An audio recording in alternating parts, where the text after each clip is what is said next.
Indonesia punya kok teknologi untuk membangun rumah sakit darurat secara cepat. Kayak rumah sakit darurat di Pulau Galang Batam yang bisa dibangun dalam waktu 8 hari saja. Di balik pembangunannya yang secepat kilat, ada teknologi konstruksi modern yang dipakai. Namanya teknologi konstruksi modular. Teknologi modular ini adalah salah satu metode konstruksi yang sedang tren di dunia, di mana pelaksanaan semua pekerjaan dilakukan di luar lokasi pembangunannya. Panel modular dan komponen lainnya sudah dibuat di pabrik.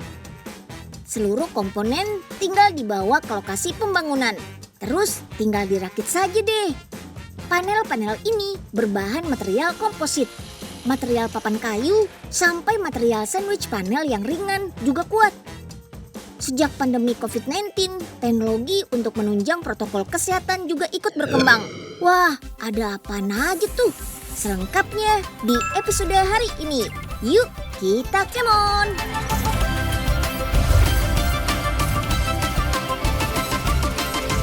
Si Unyil, yuk kita kemon! Di tengah masa pandemi ini, teknologi drone juga terus dikembangkan.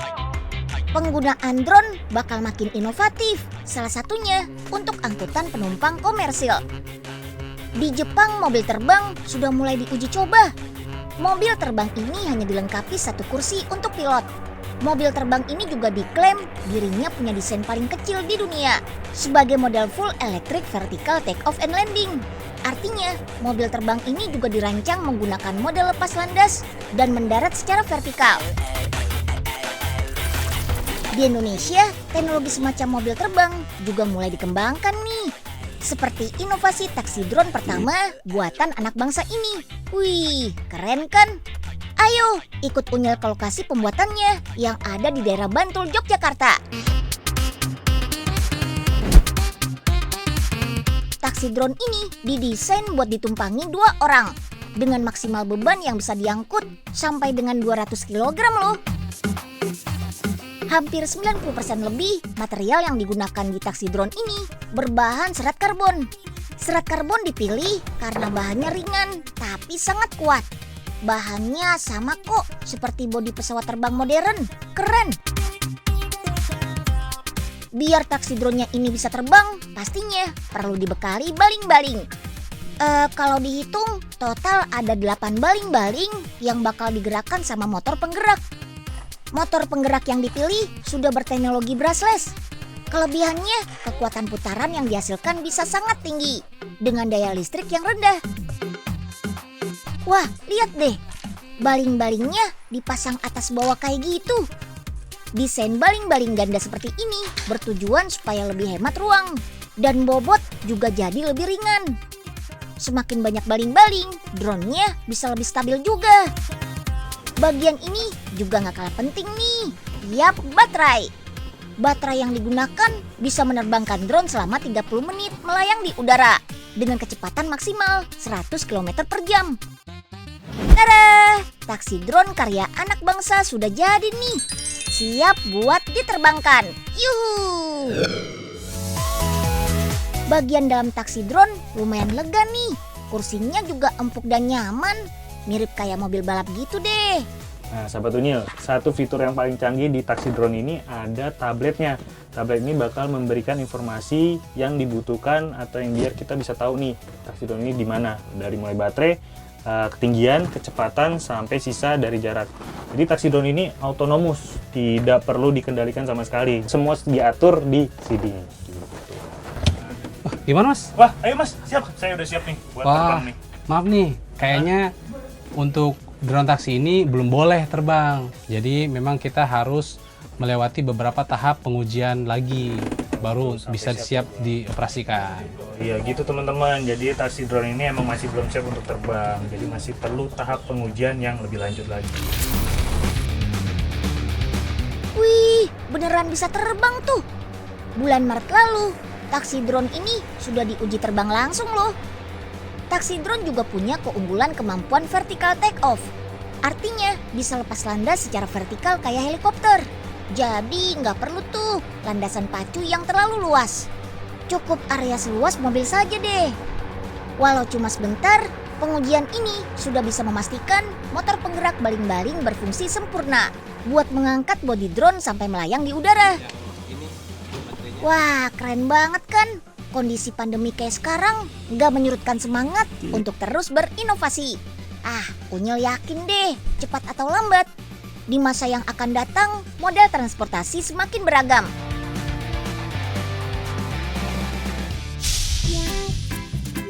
Gimana, Prof? Udah siap belum?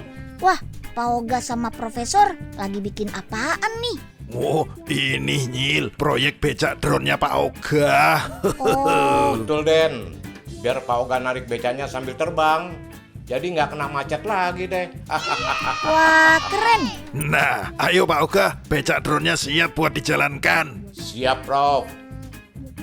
1, 2, 3. Yuhu, asik. Beca Oga bisa terbang. Prof, ini apaan Prof? Walah dalah, ini kan baterai buat dipasang di becak drone Pak Oga, Nyil. Waduh, ya bisa-bisa Pak Oga di atas kehabisan baterai tuh. Kenapa nih? Loh kok turun sendiri? Wah, tolong.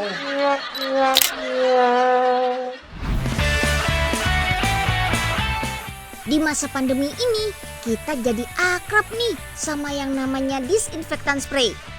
Tinggal semprot, wush, mikroorganisme seperti virus dan bakteri dijamin musnah dalam hitungan detik. Disinfektan ini sangat direkomendasikan untuk penggunaan pada permukaan benda yang sering bersentuhan dengan kita. Seperti perangkat gawai yang menemani kita setiap saat. Semprot dalam jarak sekitar 20 cm, lalu diamkan 10 detik. Setelah itu keringkan dengan kain atau tisu. Bisa juga buat kendaraan, semprot pada bagian yang sering disentuh seperti pegangan pintu, lingkar kemudi, sampai panel-panel dan tombol-tombol yang ada. Oh iya, karena bahan yang digunakan organik, jadi aman kok buat disemprot langsung ke badan kita, terutama setelah beraktivitas di luar ruang. Ini dia bahan-bahan yang bakal dibuat jadi campuran disinfektan spray. Pertama ada bahan utama sebagai zat aktif, yaitu alkohol organik berstandar food grade dengan tingkat kemurnian sebesar 96%. Disebut organik karena alkohol ini dibuat dari tebu loh. Lalu tambahkan pelarut berupa aquades atau air hasil penyulingan yang sudah dimurnikan. Cairan BKC atau benzalkonium klorida sebagai antiseptik. Sip, habis itu tinggal diaduk-aduk pakai mesin sampai tercampur rata. Cairan disinfektan juga melewati proses penyaringan menggunakan kain saring berukuran 150 mikron. Biar nggak ada tuh benda asing yang ikut terbawa masuk. Dengan mesin pengisian otomatis ini, cairan disinfektan sebanyak 300 ml diisi ke dalam kemasan botol berbahan kaleng. Lalu ditutup bersama pipa selang untuk penyemprotannya. Terakhir, tinggal kasih penutup kaleng berbahan plastik buat melindungi tombol semprot tertekan kalau tidak digunakan. Dan tada! Disinfektan spraynya sudah jadi nih.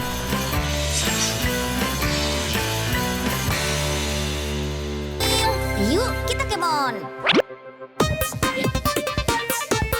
Sejak pandemi COVID-19 mulai ditemukan di Indonesia, kita harus selalu memakai masker untuk mencegah penularan lebih luas. Tapi ada aja nih orang-orang yang gak pakai masker saat berada di tempat umum. Makanya diciptakanlah teknologi yang bisa mendukung pengawasan protokol kesehatan. Salah satunya ini nih, OneGate Access alias sistem keamanan terpadu. Selain berfungsi sebagai metal detektor, alat ini juga dilengkapi dengan kamera thermal yang bisa mendeteksi suhu tubuh kita. Tuh, nggak perlu pakai berhenti dan dicek satu-satu. Cukup berjalan seperti biasa. Suhu tubuh kita akan terdeteksi secara otomatis, sehingga prosesnya lebih cepat. Nggak cuma itu aja, juga dilengkapi sensor yang bisa mendeteksi penggunaan masker loh. Dengan sistem pengenalan wajah, alat ini akan memberi peringatan kalau ada orang yang tidak menggunakan masker dengan benar. Wih, canggih banget ya. Iya, makasih Pak.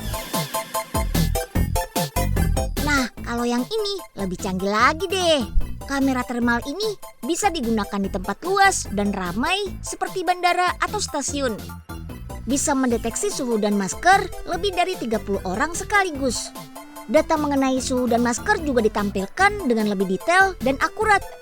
Meski terlihat rumit dan canggih, proses instalasi alat-alat ini cuma butuh waktu kurang dari 1 jam loh. Kita bisa menentukan batas suhu maksimumnya. Kalau indikator demam sih biasanya di atas suhu 37 derajat Celcius. Di Yogyakarta juga ada nih alat pendeteksi wajah dan suhu buatan anak negeri. Inovasi alat canggih ini dibuat oleh tim dosen dari Prodi Teknik Elektro, Fakultas Teknik Universitas Gadjah Mada, Yogyakarta. Program yang ditanamkan ke alat ini berbasis teknologi AI alias Artificial Intelligence atau kecerdasan buatan.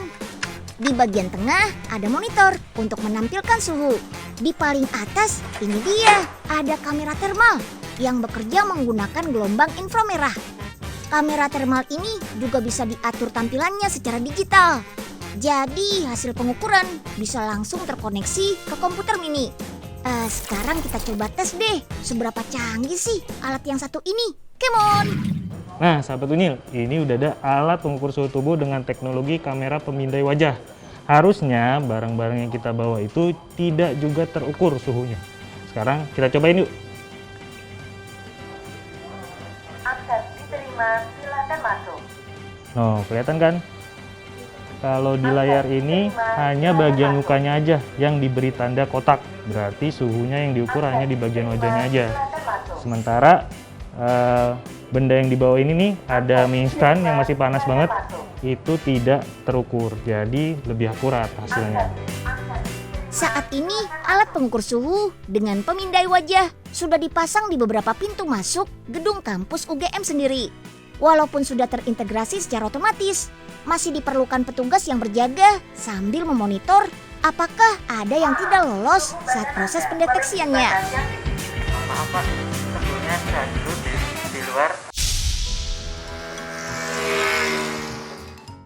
Pak Ipe, ini paketnya udah datang. Jangan masuk dulu, Nyeng. Tunggu ya. Kenapa sih Pak Ipe? Bentar, Nyeng. Semprot dulu pakai beginian. Waduh, iya Nyeng kenapa disemprot gini sih Pak? Loh, kok Ipe? Penyeng lagi disemprot apaan nih? Ini Nyil, disinfektan. Empok kan udah bisa bikin diri. Belajar dari internet noh. Wah, hati-hati Po. Nggak boleh sembarangan asal semprot disinfektan. Apalagi bahan yang dipakai itu dari campuran bahan kimia yang belum tentu aman kalau kena badan kita. Lah, beneran Nyil? Iya, jadi disinfektan yang dibuat sendiri itu mendingan dipakai buat bersihin barang-barang yang bakal dan sering disentuh sama kita aja. Nggak perlu ke orang atau badan kita langsung, Po. Tapi Mpok, Apalagi sih, Nyeng? Kan udah ayah bayar kiriman paketnya. Nyeng udah keburu disemprot sampai basah kuyup begini Mpok. Maafin ayah ya, Nyeng. Belakangan ini, mie dan beras shirataki banyak dilirik untuk menggantikan beras biasa. Kalau dibandingkan dengan beras, kandungan karbohidrat pada shirataki lebih rendah. Jadi aman deh untuk mencegah kenaikan gula darah. Selain itu, shirataki juga mengandung banyak serat, sehingga dapat menjaga kesehatan sistem pencernaan kita. Shirataki berasal dari umbi porang, atau dikenal juga dengan sebutan iles-iles.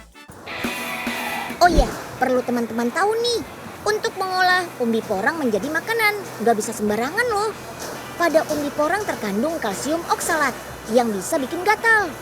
Bisa bahaya tuh kalau sampai kemakan dan tertelan. Makanya dulu porang nggak populer nih sebagai bahan pangan. Porang lebih dikenal sebagai tanaman hutan dan nggak dibudidayakan. Nah, biar bisa dikonsumsi, ada beberapa tahapan khusus dalam mengolah umbi porang. Umbi-umbi perlu dicuci terlebih dahulu untuk menghilangkan kotoran seperti tanah yang menempel dengan mesin pemutar bersikat sambil diberikan semprotan air. Setelah dibersihkan, umbi porang masuk ke mesin slicing untuk diiris menjadi lembaran tipis. Irisan umbi porang selanjutnya di oven untuk dikeringkan. Proses pengeringan berlangsung selama 2 jam pada suhu 80 sampai 110 derajat Celcius. Hasilnya, irisan umbi porang menjadi kering, mirip keripik tuh. Dengan kandungan air yang tersisa juga tinggal 15% saja. Keripik kemudian dibawa ke proses penggilingan. Untuk menghasilkan tepung porang yang berkualitas, proses penggilingan ada beberapa tahap loh. Pertama, penggilingan dilakukan agar keripik menjadi serbuk halus seperti ini. Setelah digiling, bagian yang tidak terpakai seperti bintik hitam hasil gilingan dipisahkan dengan mesin ayak otomatis. Dan ini dia, tepung porangnya sudah jadi. Tepung porang yang sudah dibuat tadi dicampur dengan air dan diaduk dalam tangki pengadukan yang sanggup menampung hingga 1.500 kg sekali aduk.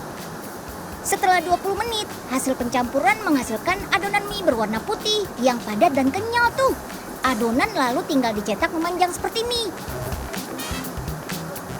Adonan mie yang sudah terbentuk dicelup ke dalam air dingin biar langsung mengeras. Dan mie shiratakinya sudah pada jadi tuh.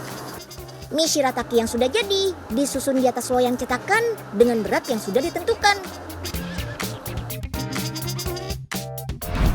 Mie kemudian dimasukkan ke dalam oven berjalan selama 1 jam dengan suhu oven mencapai 100 derajat Celcius. Mie shirataki bakal mengering sempurna dan mampu bertahan selama 2 tahun lamanya. Kalau mau lebih praktis, olahan shirataki instan ini juga bisa menjadi pilihan. Apalagi shiratakinya dipadukan dengan makanan khas Bandung. Ada cangkih, somai, bakso ikan, dan tahu goreng. Wih, pasti makin mantap nih. Pertama, kita bikin kaldu ikannya dulu ya. Campurkan 5 bumbu keringnya dulu nih.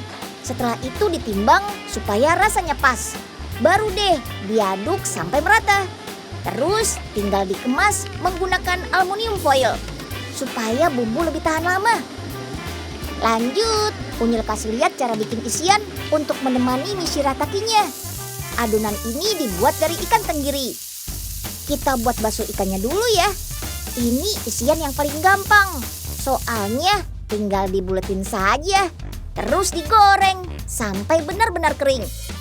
Terus isian kedua, kita buat siomay. Adonan ikannya tinggal dibungkus saja pakai kulit pangsit. Terus digoreng sampai kering. Lalu tiriskan. Oke deh, lanjut ke isian ketiga. Ada tahu goreng yang diberi adonan ikan tenggiri pada bagian tengahnya. Isian tahu ini harus digoreng 2 kali ya. Pertama setengah matang dulu, baru digoreng lagi sampai matang. Satu lagi nih buat pelengkapnya, minyak bawang. Goreng bawang dulu dengan minyak panas selama 10 menit. Bukan bawangnya yang kita pakai, tapi minyaknya saja. Minyak bawang ini bisa menambah aroma pada makanan berkuah. Minyak yang sudah dingin sudah bisa dikemas deh. Oke, terakhir cek kembali kelengkapan topping dan bumbu-bumbunya. Dalam 1 cup ini ada siomay, tahu, bakso ikan, kaldu ikan, cabai bubuk, bawang goreng, minyak bawang, dan jangan lupa bintangnya, mie shirataki. Shirataki sup ini nggak pakai pengawet, jadi cuma bisa disimpan selama 10 bulan saja.